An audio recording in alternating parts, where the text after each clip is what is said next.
What up, YouTube? Heretic back with another deck profile. Last time we looked at Mega Gyarados. This time we're looking at Mega Scizor, the other new Mega Evolution.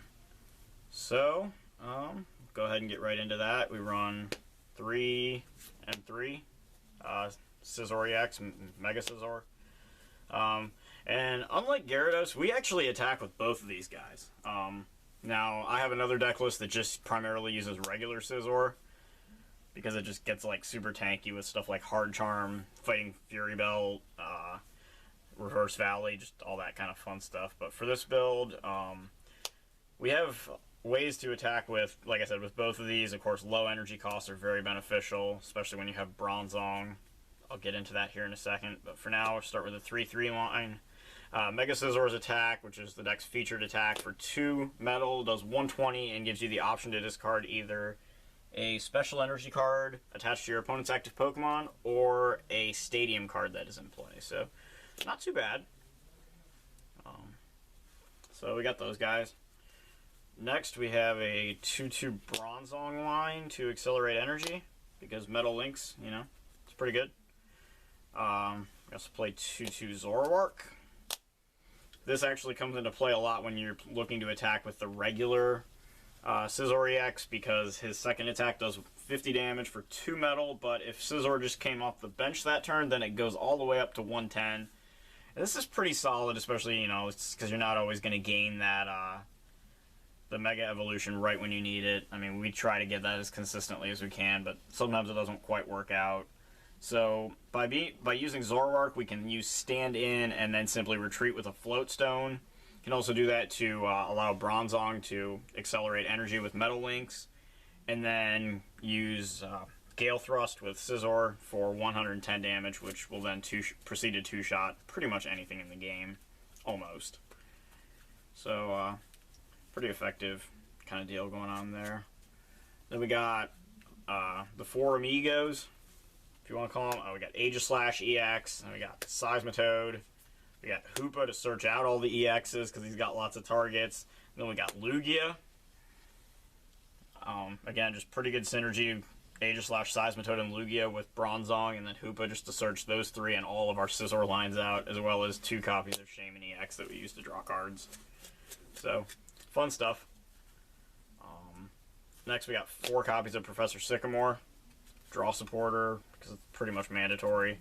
And then we have 2 Lysanders, a Giovanni Scheme for extra damage, Hex Maniac for decks that rely excessively on abilities after we're done using ours, and Judge for Shuffle Draw and Disruption at the same time. Then we got 2 Skyfields because we have EXs and Hoopa, which will bench stuff like Shamans and all that for draw power, as well as Zoroark and Bronzong, so we're going to be putting a lot of stuff into play. So Skyfield's definitely a pretty solid choice here. 4 VS Seekers to get our supporters back, because what deck doesn't run that, especially in Standard. Same thing goes with 4 Trainer's Mail. Standard format, you pretty much have to. 4 Ultra Ball to search out Pokemon, maximize that first turn Hoopa. 2 Compressors, dump supporters for VS Seeker, dump Metal Energy for Bronzong. You guys kind of figure that out. 1 Sacred Ash, because we run, including Scizor, 3 different evolution lines, and sometimes Sycamore's going to make us discard stuff early, so it's a good way to be able to get it back. We got 3 Scizor Spirit Links, because it helps us Mega without ending our turn, just kind of go without saying.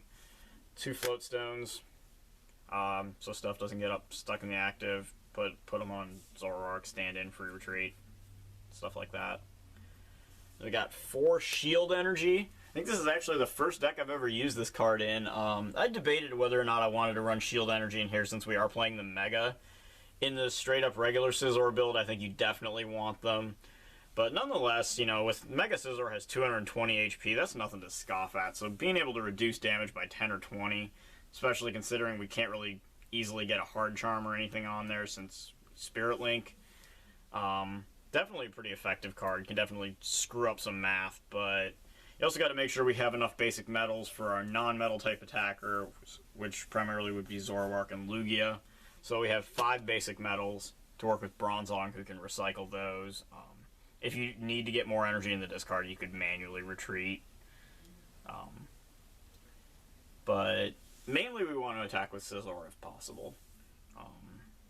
And like I said, you know, getting the mega out with an energy efficient attack and then shield energy on top of that, you know, can make life difficult for Night March. You could also attack with Zoroark in that matchup. He trades well, and Shaman EX's Sky Return is always a really fun way to knock out a Joltik. So we do have ways around even, you know, crazy little things like that. Could also item lock him with Seismitoad. But this is my Mega Scizor deck. Mega Scizor, Bronzong, Zoroark. I'm sure someone in the comments, like before, will find an argument to drop Zoroark or something. I'm open to reasoning. I'm not going to close my mind out to ideas and suggestions. Any advice is always appreciated. It's like I'm here to help you guys. I mean, if anyone has ideas or if you have requests, you want me to see me build something, I can do that. I know I've had a Fairy deck request lately. Maybe looking at doing a Mega Mewtwo Aromatisse list here. If it gets popular enough, since Max Potion coming back into format seems like it could make fairies okay. But for right now, this is what we're looking at. So I showed you guys Mega Gyarados, and I showed you guys Mega Scizor now. Not really sure what all else is left with Breakpoint. I mean, could like bring up some old decks and put new stuff in them from the new set, of course. But getting ready for Winter Regionals and then States. So hope to see you guys one of these events sometime. Let me know if you're going to be. I'll be at Regionals in St. Louis, and then also should be in Florida. And then I'll be in States, Kentucky and Ohio for sure, as long as they're not on the same weekend. If they are, and then it'll be Ohio. Maybe Indiana. So what's going on. Hope to see you guys soon. Cheers.